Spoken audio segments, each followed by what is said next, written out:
Hola, buenas tardes para todos. Bueno, lo primero que todo, un agradecimiento muy especial a la Andy, a Bruce y a toda la Junta Directiva por esta invitación para hablarles acerca del sector energético en Colombia o el sector de la energía que abarca desde la energía eléctrica hasta la minería.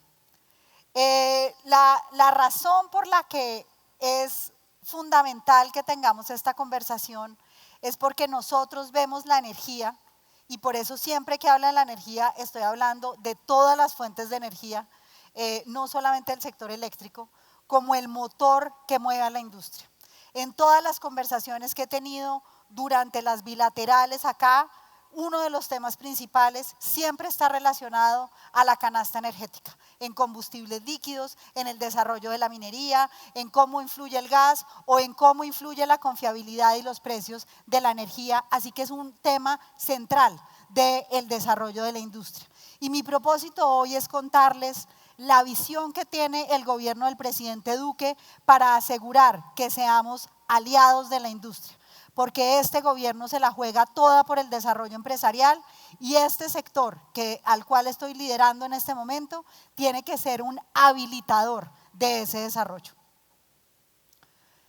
Así que esto se trata de la seguridad energética y se trata de la seguridad energética porque estamos en unos años cruciales, en unos años en donde nos estamos jugando el futuro del país desde el punto de vista energético. Vamos a decidir en estos 3 años si vamos a ser autosuficientes o no. Vamos a decidir cuál es nuestro esquema de sostenibilidad y vamos a decidir si este sector que le ha generado riqueza y progreso en toda la historia de Colombia va a seguir siendo un jalonador o si lo vamos a detener a pesar de toda la riqueza que puede generar. Nosotros tenemos 3 pilares en los cuales trabajamos permanentemente. Y esos 3 pilares son, lo primero, eficiencia, que para ustedes se tiene que traducir en competitividad. El segundo, cobertura y confiabilidad. Y el tercero, sostenibilidad. Nuestra visión es que el sector eléctrico, en particular, por la historia que trae desde la crisis que tuvimos en los años 90, ha estado mucho más balanceado al lado de la confiabilidad y hemos primado muchas veces la confiabilidad sobre la eficiencia. La confiabilidad hay que mantenerla porque no hay energía más cara que la que no se tiene, pero no podemos descuidar la eficiencia, porque la eficiencia es la competitividad del país y es el bolsillo de todos los colombianos. Y hoy la sostenibilidad es absolutamente fundamental. Acá todos queremos ser responsables, todos queremos entregarles a nuestros hijos y nietos un mejor país que el que nos entregamos, que el que nos encontramos, y si nosotros no trabajamos fuerte en el tema de la sostenibilidad, eso no va a ser posible. Ustedes y la manera como nosotros los vemos desde el sector de minas y energía es que son nuestros principales clientes y así los tenemos que tratar. Son nuestros clientes y tienen que ser nuestros clientes y tienen que ser nuestros aliados. El peso que ustedes tienen desde el punto de vista de la demanda de la canasta energética, en donde demandan cerca del 24% del total de los energéticos del país, incluido todos los energéticos, y por supuesto, en el tema de transporte, el tema de transporte individual, consumo masivo es fundamental, pero todo el transporte de carga, que es un habilitador de la industria, pues también es fundamental en esto. Así que entendemos que al ser ustedes uno de nuestros principales clientes, tenemos que trabajar por todos esos temas que a ustedes les preocupan, tanto en combustibles líquidos, en gas, en energía eléctrica y en la proveeduría de toda la cadena de minerales. Este sector, además, ustedes que son los que permiten el desarrollo del país, ustedes son la materia prima de que el país tenga desarrollo. Eso es la industria. Pero la industria, creo que todos los 1.500 afiliados que están acá necesitan de una manera u otra de este sector. Así que nosotros somos su materia prima. Y somos su materia prima y ahí es en donde nosotros tenemos que trabajar unidos en defender este sector. Adicional a eso, somos un motor de desarrollo por el crecimiento que le generamos a la economía. Ayer el sector de hidrocarburos mostró en su crecimiento trimestral 3.3% frente a 1.4% que había crecido en el mismo trimestre del 2018. Es generador de empleo, es generador de inversión extranjera directa. Así que acá tenemos que apostar todo porque este sector genera una riqueza que si no existiera la tendríamos que reemplazar con impuestos o la tendríamos que reemplazar de otra manera. Y mi invitación acá es que todos defendamos a esta industria. No estamos solos, ustedes son nuestros socios y tenemos que estar todos de la mano buscando esa seguridad energética y la eficiencia para todos. ¿Qué hemos logrado en estos 12 meses? Y aquí voy a hacer un repaso muy rápido en cada uno de los 3 pilares. Lo primero, en el tema de eficiencia y competitividad. Hace un año en Cartagena, en estas mismas bilaterales, a mí me decían restricciones, restricciones, restricciones. Y yo tengo que confesarles, tenía una vaga idea de qué estaba pasando en restricciones, pero no sabía con profundidad qué había pasado. Cuando vi la dimensión de las restricciones y el costo que había alcanzado, en donde las restricciones estaban costando más de 2 billones de pesos a todos los colombianos, hicimos una tarea conjunta con la UBME, con la CREC, con XM y dijimos, acá hay que intervenir y hay que intervenir este tema porque tiene que ser un inadmisible que nosotros tengamos esto. Y esto tiene 2 caras de la moneda, el tema de las restricciones. Hay unas restricciones que en este gobierno probablemente no vamos a poder levantar. Y no vamos a poder levantar porque la demora en los proyectos, que viene desde demoras históricas que estamos recibiendo en los temas de licenciamiento ambiental, en los temas de arqueología o en los temas de consulta previa, así como decisiones judiciales o fallas administrativas, hacen que lo que estaba bien, que era hacer planeación y ejecutar para 5 años, hoy se demora prácticamente 10 años. Así que nuestra apuesta de largo plazo es rediseñar este proceso de planeamiento para que lo que planee se cumple, porque eso es parte de lo que tienen las restricciones acá.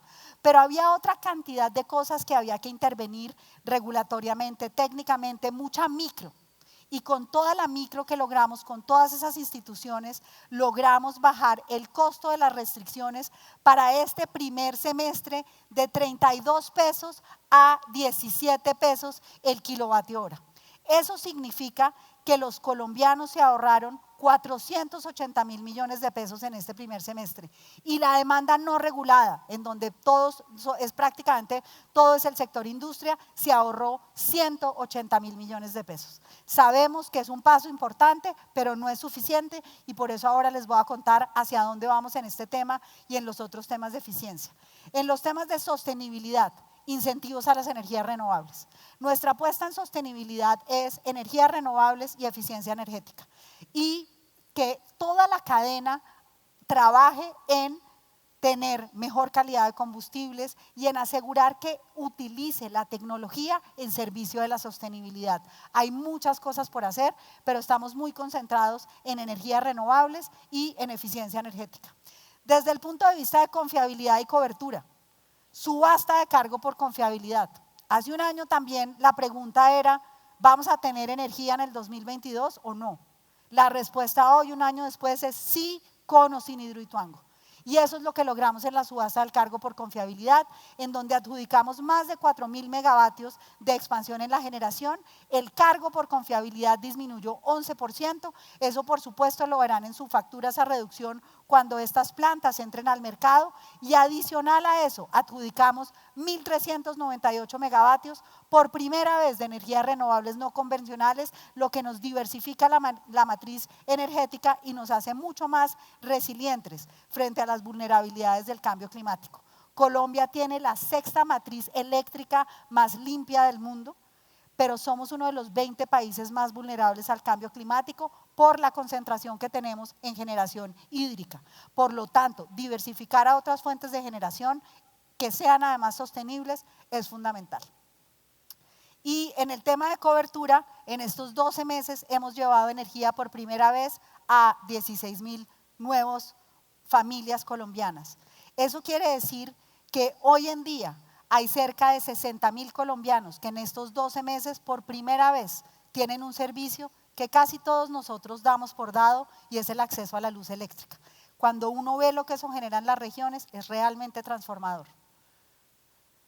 ¿Qué viene? Viene varios temas en los que vamos a trabajar muy intensamente durante estos años y diría que esto es mi agenda de los próximos 6 a 12 meses. Lo primero, el tema de conexiones. El tema de conexiones se volvió un dolor de cabeza. Las empresas necesitan tienen más demanda de energía y es un problema que les den un nuevo transformador. Quieren poner sistemas de autogeneración y no se les aprueban las conexiones.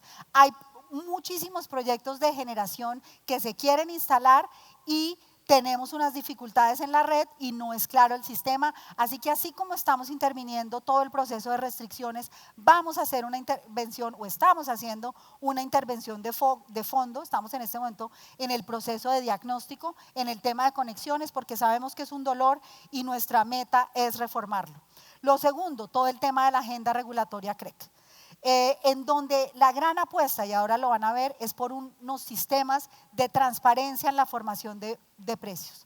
Unos sistemas en donde las reglas del juego sean claras y en donde creemos que los agentes, tanto los compradores de la demanda regulada como quienes agencian los intereses de la demanda no regulada, como los agentes que proveen los servicios, tienen que tener unas reglas de comportamiento de mercado que nos permita ser mucho más maduros en cómo avanzamos en esta agenda. 100.000 nuevos hogares tendrán energía de aquí al 2022. Esto quiere decir que 500.000 colombianos tendrán ese acceso a la energía y esto es fundamental porque este es el principio de la equidad. Estará la subasta de contratos de largo plazo. Esas subastas las vamos a realizar ahora en el último trimestre del 2019. Esa es la subasta que va a permitir que esos 1.398 megavatios asignados en el cargo por confiabilidad puedan vender energía a 15 años y así haya un cierre financiero. Esa subasta es indispensable para que complemente el cargo por confiabilidad adjudicado. Vemos que hay mucho interés. En la UME ya hay registrados proyectos en estas nuevas fuentes de generación, en biomasa, en solar, en eólica, por cerca de 6.000 megavatios. Así que realmente el potencial de Colombia y la oportunidad que hay es enorme. Colombia tiene una de las mayores velocidades del viento en toda la zona de la costa Caribe y en especial en la Alta Guajira.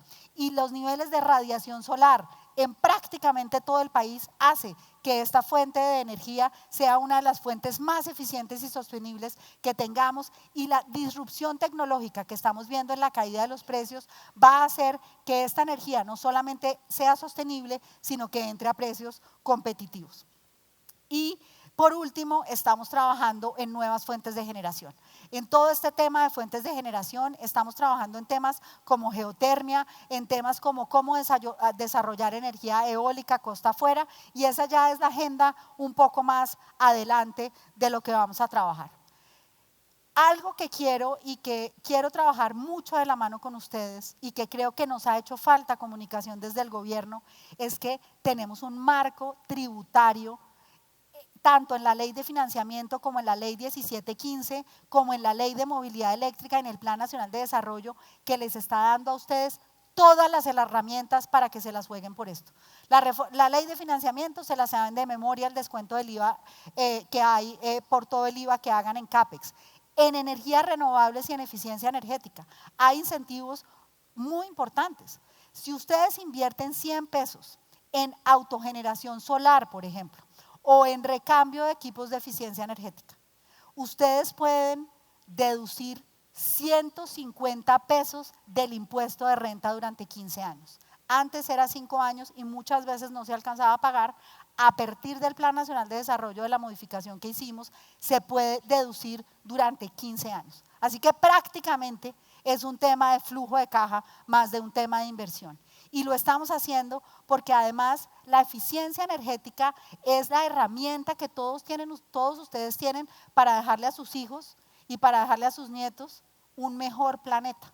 Porque la reducción de emisiones que hay vía sustitución de tecnologías es impresionante. Hoy estaba con la Cámara de Electrodomésticos y el cambio de un sistema de refrigeración a otro puede ahorrar un 70% de la energía. Y no solamente tienen este ahorro desde el punto de vista tributario, sino que además tienen un ahorro en la factura de la luz, están contribuyendo al planeta, así que es un tema en el que todos tenemos que trabajar a ver temas que haya para trabajar en esto. Todo el tema de generación limpia tiene 0% de IVA. Antes había que hacer una tramitología infinita, había que explicar 1500 cosas, ahora la deducción es automática de IVA y también hay 0 arancel.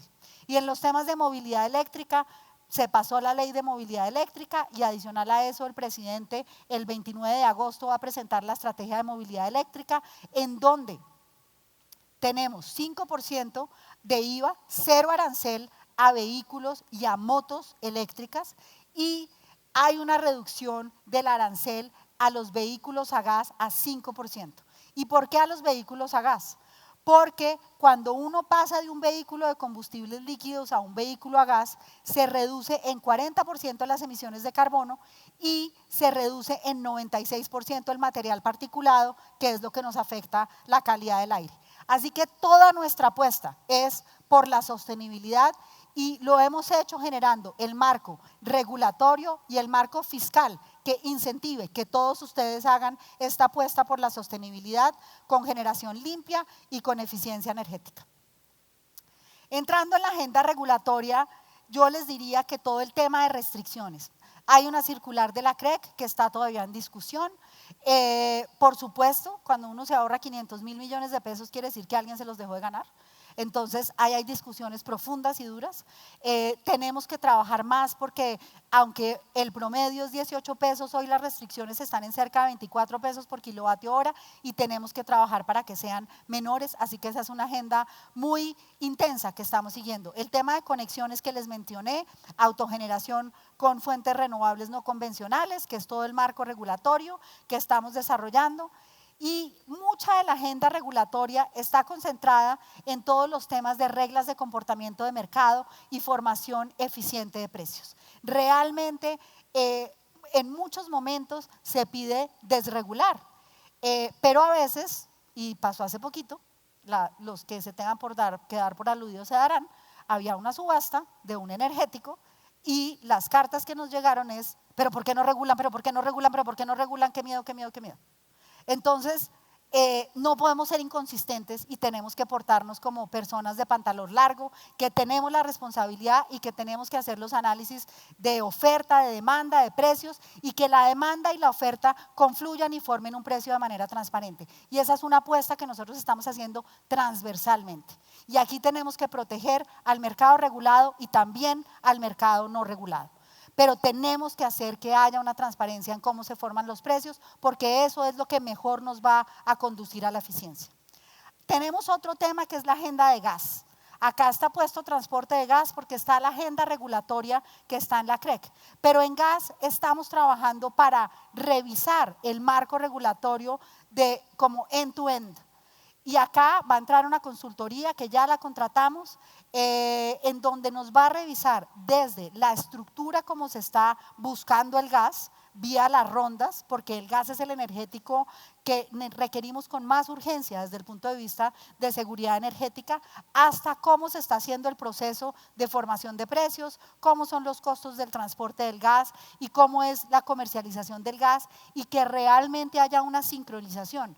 Mi diagnóstico personal es que muchos de los problemas que tenemos en gas es una falta de ver integralmente el proceso. Todo fue llegando como por parches y cuando uno va a ver la regulación, discute en un semestre la comercialización, en otro semestre el transporte, después una ronda 2 años después y yo decía, yo no puedo pensar de esa forma. Realmente a mí me tiene que cuadrar la ecuación de cómo sale del pozo y cómo le llega al industrial o no entiendo. Y hay un problema de sincronización muy fuerte en gas y eso es lo que vamos a tratar de intervenir con ese análisis que vamos a hacer. Y la apuesta más grande que tenemos nosotros de futuro es la misión de transformación energética. Tenemos que pensar cuáles son los próximos 10 años que viene. Los cambios y las disrupciones tecnológicas que hay nos van a obligar a repensar. Ustedes que son la demanda van a jugar un papel que nunca han jugado. Obviamente muchos de ustedes son autogeneradores, pero muchos otros solo prenden la luz y pagan la factura y de pronto mandan una queja, pero nada más. El mercado con la tecnología va a cambiar y el rol del consumidor va a ser un rol totalmente activo y eso cambia las dinámicas y tenemos que asegurar que ponemos toda la tecnología disponible al servicio de los usuarios y al servicio de una canasta energética eficiente, confiable y sostenible, como lo dijimos. Así que tenemos altos expertos trabajando en todos estos capítulos, en todo el tema del esquema de mercado, en los temas de cuál es el rol del gas en la transformación energética, digitalización, cobertura y optimización de subsidios y cómo tal vez hay muchas cosas en donde tenemos que reinventarnos en la regulación. La regulación tiene, para mi gusto, el desafío más grande en estos tiempos. Y es que tenemos que ser suficientemente innovadoras, porque si no inhibimos el desarrollo, pero el mercado lo que nos pide es que seamos suficientemente predecibles. Y ser predecibles e innovadores al mismo tiempo no siempre es tan fácil de lograr. Así que parte de lo que queremos es que nos ayuden a trazar esa hoja de ruta para que todos impulsemos cómo tener esta mejora. Tenemos 25 expertos de los mejores niveles nacionales e internacionales apoyando y entre noviembre y diciembre del 2019 nos entregarán sus conclusiones. Pasemos al capítulo de hidrocarburos. Esta postal me la encontré literal en Emiratos Árabes. Me la encontré el fin de semana antes de que teníamos el encuentro de Hato Grande con el presidente. Y yo estaba buscando qué hacer, porque dije, nadie me para bolas, yo soy como la hija huérfana, nadie hace pactos conmigo. Entonces, estoy tomando el pelo, el presidente vive muy pendiente porque sabe que es muy importante, pero como es un sector como que se mueve solo, entonces yo dije, no, yo tengo que llevar ese mensaje de urgencia. Y de ahí salió esa postal de Keep Calm, we still have oil. Y la verdad es que sí. Y la verdad es que todos ustedes se nutren y todos los colombianos vivimos de esa riqueza y la usamos. Y la misma de la riqueza de la minería. Acá es oil, gas y minería. Y a veces se nos olvida y la damos por sentados. Y mi invitación aquí va a ser una sola. Concienticémonos del impacto que tendría para ustedes y para todos los colombianos si perdemos la autosuficiencia energética. Y la invitación es aún más explícita. Acompáñenme a defender este sector. Porque la vida de la industria sería muy distinta si no tenemos autosuficiencia en hidrocarburos, en gas y si perdemos la riqueza de la minería. Estos son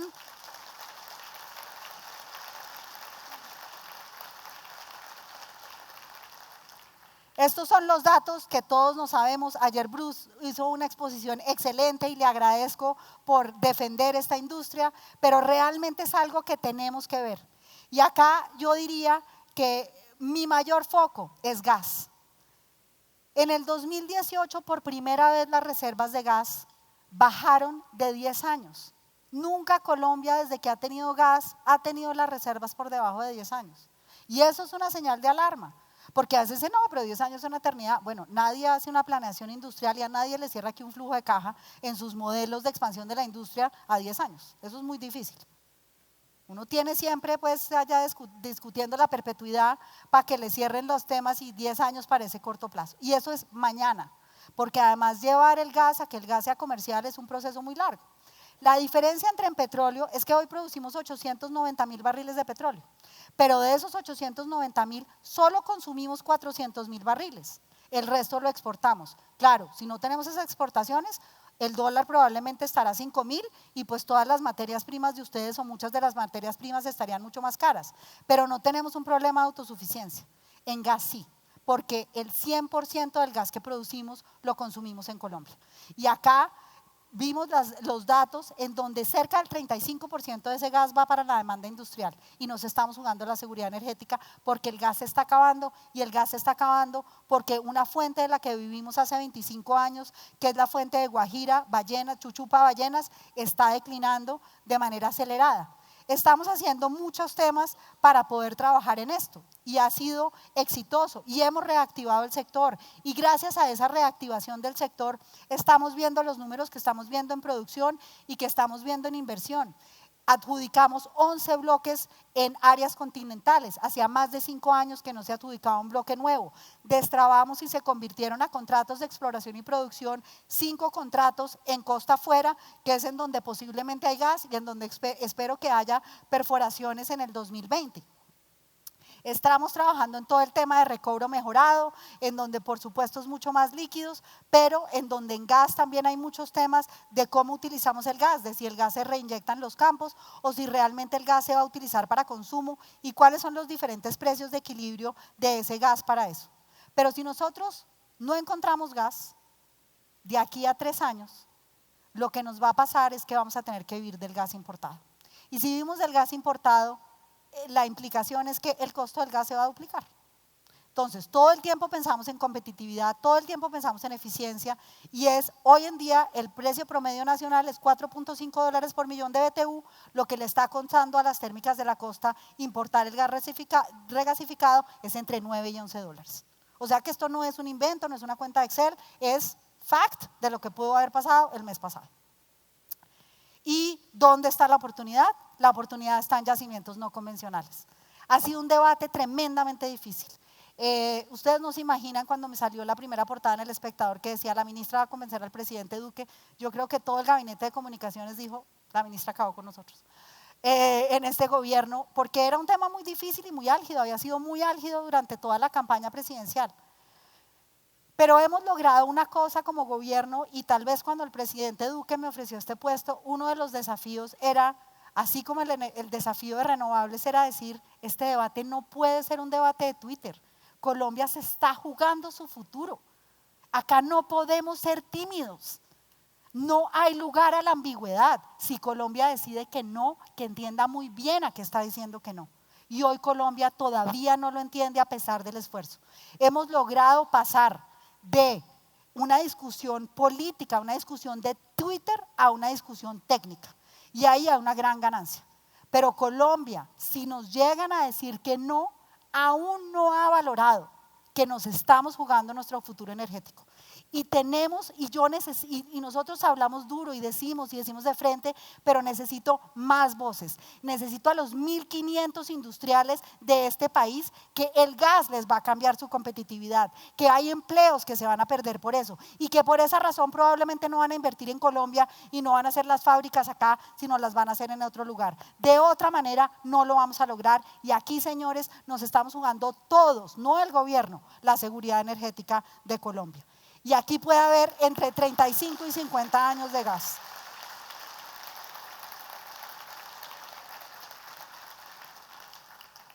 Así que me voy a devolver, yo creo que vieron las cifras, pero en reservas es impresionante.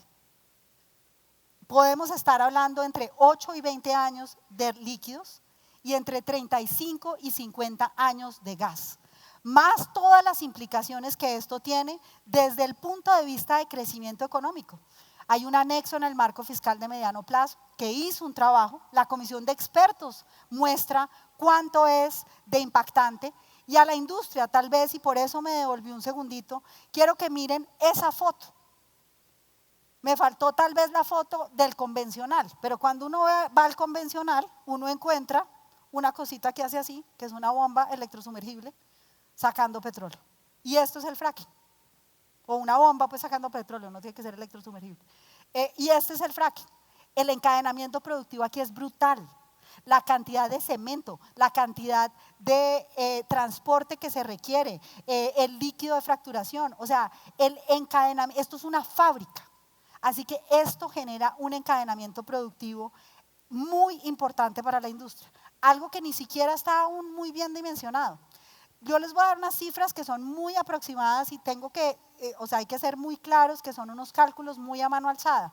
Pero así como el sector convencional genera un multiplicador en el PIB más o menos de 1.2 veces por cada dólar que se invierte, más o menos genera 1.2 de PIB, el multiplicador de no convencionales está entre 1.6 y 1.8 veces por los encadenamientos productivos que generan. Entonces, no solo es la seguridad energética, sino y es parte cuando yo me pongo estamos en el gabinete con los ministros y yo les digo, muéstrenme un sector que tenga el potencial de crecimiento tan grande como estos para Colombia.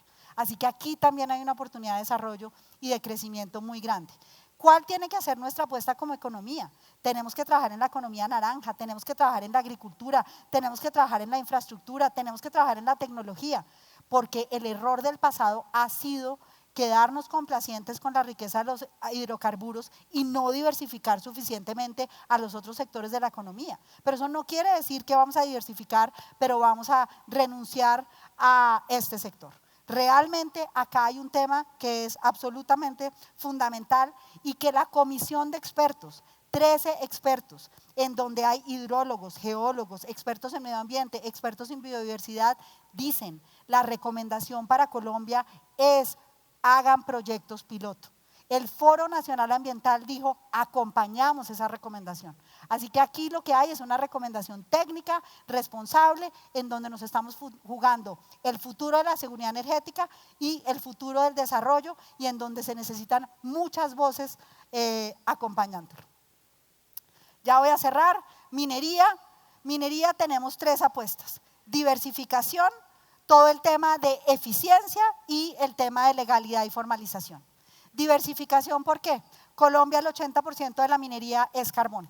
El resto es oro, materiales de construcción, piedras preciosas, metales. Y tenemos una riqueza en cobre y en oro de las dimensiones que tiene Chile, que para Chile el cobre ha sido lo que para Colombia ha sido el petróleo. Por muchas razones no lo hemos hecho.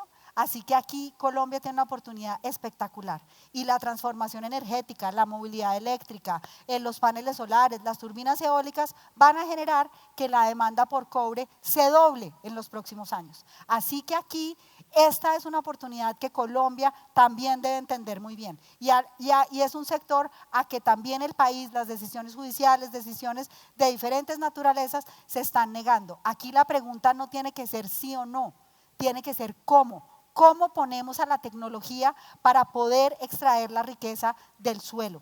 Porque los desafíos que tiene Colombia en los temas de equidad, los tenemos que cerrar esas brechas y para eso esta riqueza es fundamental. Agilización de trámites, vamos a reducir los trámites de una manera impresionante. Tenemos un tema de catastro minero para poder agilizar este tema. Ese catastro va a entrar en octubre y nos va a permitir pasar de unos tiempos para hacer todos nuestros procesos de trámites que eran de más de 18 meses a 90 días. Y legalidad y formalidad.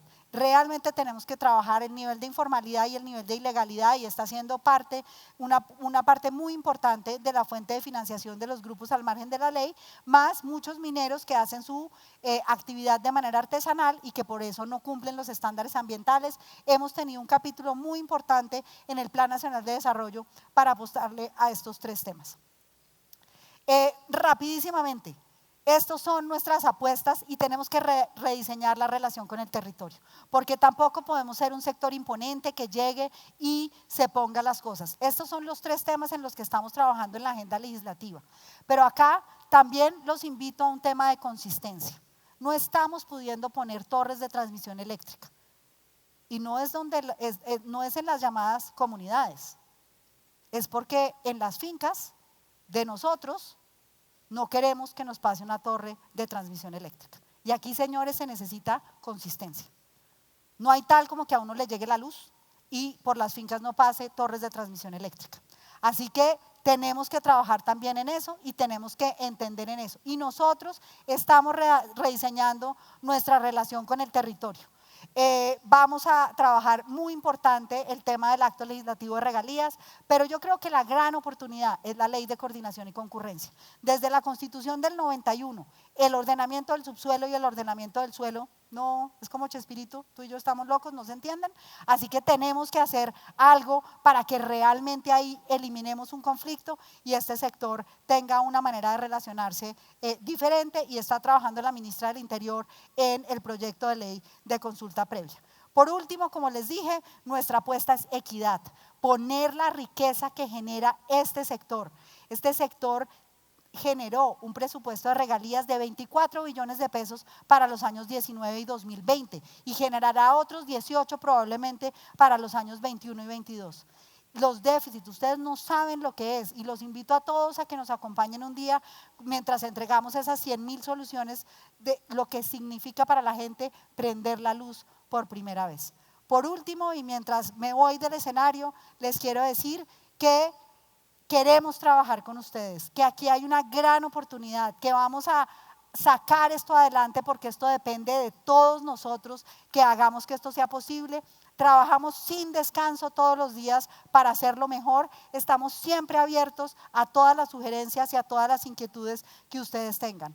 Y voy a cerrar resaltando una de esas empresas afiliadas a la ANDI, que es Inbesa, para que ustedes vean que todo esto que les dije se puede hacer realidad. Muchas gracias.